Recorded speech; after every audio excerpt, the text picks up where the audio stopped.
ফেসবুকের মাধ্যমে বা সামাজিক যোগাযোগের মাধ্যমে আপনি যদি আপনার মনের একান্ত কথাগুলো বা আপনার ব্যক্তিগত কথাগুলো বা আপনার ভালো লাগা, ভালোবাসা বা আপনার একান্ত কথাগুলো যদি আপনি শেয়ার করেন, তাহলে মানুষ কীভাবে জানেন যে আপনি অনেক সমস্যায় আছেন, ব্যক্তিগত সমস্যায় আছেন, ব্যক্তিগত সমস্যাগুলোই আপনি এখানে প্রকাশ করছেন। তো হ্যালো ভিউয়ার্স, আসসালামু আলাইকুম। আমি নীলা আপনাদের সবাইকে ওয়েলকাম করছি নতুন আরেকটা ব্লগ ভিডিওতে। আর আজকের ব্লগ ভিডিওতে একদম প্রতিদিনের মতোই আমি কথা শেয়ার করব। কথাগুলো যদি ভালো লাগে আপনারা শুনবেন শেষ পর্যন্ত। আর ভিডিওটা যদি একটু বেশি ভালো লাগে তাহলে শেয়ার করবেন। আর ভালো না লাগলে এড়িয়ে যাওয়ার অনেকগুলো অপশান আছে। তো চলেন এখন কথাগুলো শেয়ার করি। তো প্রথমেই যেটা বলছিলাম, যদি আপনি আপনার ভালো লাগা ওপিনিয়নগুলো ব্যক্ত করেন, তাহলে অনেকেই ভাবে আপনি মনে হয় ব্যক্তিগত সমস্যায় জর্জরিত। আসলে ভাই সেটা বিষয় না। আমি বাস্তববাদী একজন লোক এবং আমি সবচেয়ে বেশি যেটা হচ্ছে আমার নিজের ভালো লাগা, নিজের মন্দ লাগা, নিজের অভিজ্ঞতার কথাগুলো আপনাদের সাথে শেয়ার করি। এই অভিজ্ঞতাগুলো শেয়ার করলে হয়তো আপনার ভবিষ্যতে কাজে লাগতেও পারে, আবার নাও লাগতে পারে।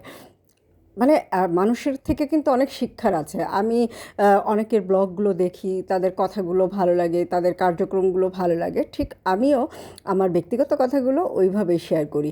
তার মানে একেবারেই যে আমি ব্যক্তিগত সমস্যায় জর্জরিত, বিষয়টা সেরকম না। তবে হ্যাঁ, সমস্যা যে মানুষের থাকে না।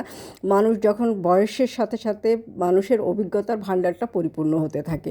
আমি যখন বেশি জানবো, বেশি শিখবো, বেশি বাস্তব অভিজ্ঞতাটাকে কাজে লাগাবো, বাস্তবতাকে কাজে লাগাবো, ততই কিন্তু আমি বেশি শিখবো, ততই বেশি কিন্তু আমার জানার পরিধিটা বা জ্ঞানের পরিধিটা বাড়বে।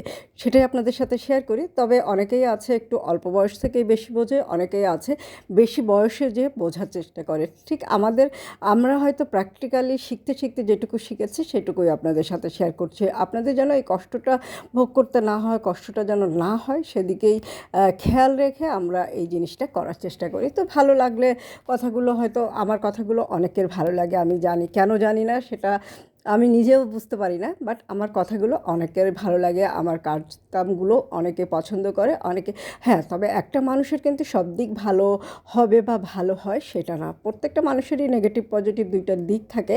তবে প্রতিটা মানুষের পজিটিভ দিক নিয়েই ভাবা উচিত। আমিও ব্যক্তিগতভাবে সবসময় চেষ্টা করি মানুষের পজিটিভ দিকগুলোকে সামনে আনার। তবে হ্যাঁ, যখন আপনার নেগেটিভ দিকগুলো বেশি হয়ে যায়, তখন কিন্তু পজিটিভ দিকগুলো একটু ম্লান হয়ে যায়, আর তখনই কিন্তু নীরবতাটা বেশি চলে আসে। তাই এবং নীরবতাটা যখন বেশি চলে আসে, তখনই মানুষের ভিতর থেকে বিভিন্ন রকমের কথা বের হতে থাকে। অনেক সেই কথাটাই হয় বাস্তববাদী কথা বা ব্যক্তিগত কথা। আর এই ব্যক্তিগত কথাগুলোই আমি আপনাদের সাথে শেয়ার করি।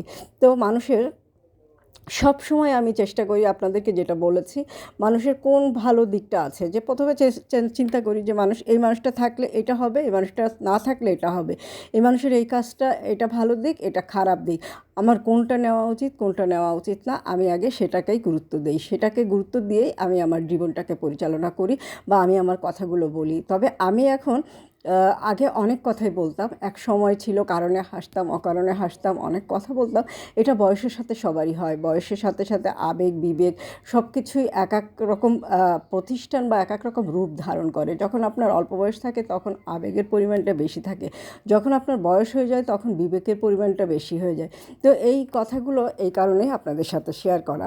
আর আপনাদের হয়তো অনেকেই আছে যে খুব ছোটোবেলা থেকেই অনেক কিছু বোঝে, অনেক কিছু জানে। অনেকেই আছে হয়তো 30-35 বা তার বেশি হয়ে গেলে তখন একটু বোঝার চেষ্টা করে। তো মানুষ আসলে শিক্ষার শেষ নেই, জীবনটা সবসময় শিক্ষার ভিতর দিয়েই আছে। প্রতিটা মানুষের সব সময় কিছু না কিছু শেখার আছে। তবে আমি যে একেবারে শিখে পরিপূর্ণ হয়ে গেছি, বিষয়টা সেরকম না। আমি এখনও শিখছি। শিখতে আমার ভালো লাগে, জানতে আমার ভালো লাগে, জ্ঞান অর্জন করতে আমার ভালো লাগে, জ্ঞানকে বাড়াতে ভালো লাগে, জ্ঞানের পরিধিটাকে আরও বিস্তৃত করতে ভালো লাগে। তবে ধারণ ক্ষমতা এক এক সময় যে এক এক রকম হয়ে যায়। তো যাই হোক, অনেক কথাই বলে ফেললাম। কথাগুলো যদি ভালো লাগে আপনারা আপনাদের ব্যক্তিগত জীবনে কাজে লাগাবেন। তবে সবসময় যে খারাপ অবস্থায় আছি, খারাপ আছি তার মানে এই কথাগুলো শেয়ার করছি সেটা না। আপনাদের দোয়ায় অনেক ভালো আছি নিজের মতো করে, ভালো আছি নিজের পরিবারের সাথে। তবে আমি আমার পরিবারকে, আমার ভালোবাসার মানুষগুলোকে বেশি প্রাধান্য দেই। আমার হয়তো এই জীবন খুব সংক্ষিপ্ত, হয়তো সুখ কম পেয়েছি বা দুঃখটাকে বেশি পেয়েছি, তারপরেও আমি বলবো আমি যা চেয়েছি আমি তাই পেয়েছি। আর আমার মৃত্যু পর্যন্ত আমি এইগুলোকেই ধরে রাখতে চাই। তবে এদেরকে নিয়েই ভালো থাকতে চাই, এদেরকে নিয়েই ভালোভাবে বেঁচে থাকতে চাই। এদেরকে ছাড়া আমার জীবন কল্পনা করতে পারি না, চিন্তাও করতে পারি না। যতদিন বেঁচে থাকবো, যত কষ্টই আসুক না কেন, যত ঝড় তুফান যাই আসুক না কেন, সৃষ্টিকর্তা যেন আমাকে এদের কাছেই রাখে, এদেরকে নিয়ে আমার জীবনটা পার করিয়ে দেয়।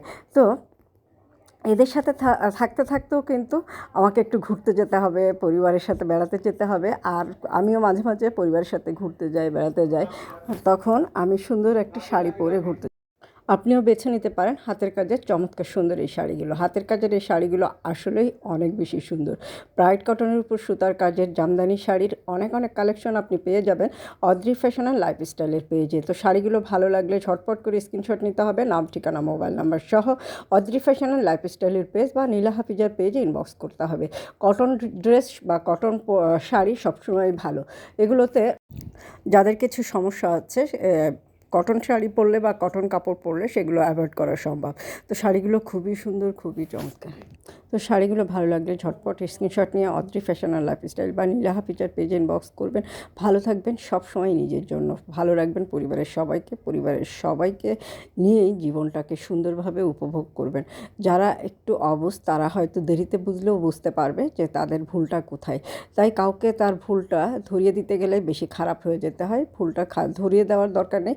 সে যখন নিজেই বুঝতে পারবে, নিজেই রিয়েলাইজ করতে পারবে যে আমার ভুলটা কোথায়, তখন সে নিজেই বুঝে আপনার কাছে ফিরে আসবে। আর পরিবার পৃথিবীর সবচেয়ে একটা এমন একটা সংগঠন পরিবার, বা এমন একটা শক্তিশালী জিনিস যেটাকে কেউ অবমূল্যায়ন করতে পারে না, যেটাকে কেউ হেলার দৃষ্টিতে দেখতে পারে না। পরিবার অনেক বেশি শক্তিশালী। তো পরিবারের সাথে বন্ধনটা সবারই অটুট থাকুক সেই কামনা করি। আর আপনারা সবাই ভালো থাকেন, সুস্থ থাকেন, আমার পেজের সাথে থাকেন। আল্লাহ হাফেজ, আসসালামু আলাইকুম।